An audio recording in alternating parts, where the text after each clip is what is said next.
आद्याच्या टिफिनसाठी आज मी बनवले होते पनीरचे पराठे आणि त्यासोबत केचप दिलं होतं, जे की तिला खूप जास्त आवडतं.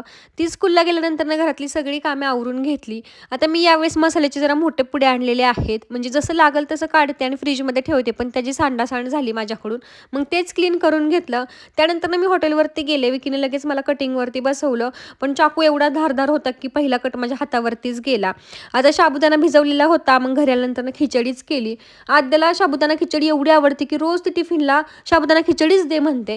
पण आज बळं तिला पनीर पराठा दिला. मग साबुदाणा भिजवलेला होता, त्याची खिचडी केली 4-5 वाजता आणि आम्ही तिघांनी सुद्धा खाल्ली. आणि आज जो मी ड्रेस वेअर केलेला आहे ना, जम्पसूट एवढा कम्फर्टेबल आहे आणि एवढा स्वस्त आहे ना, तुम्हाला विश्वासच बसणार नाही.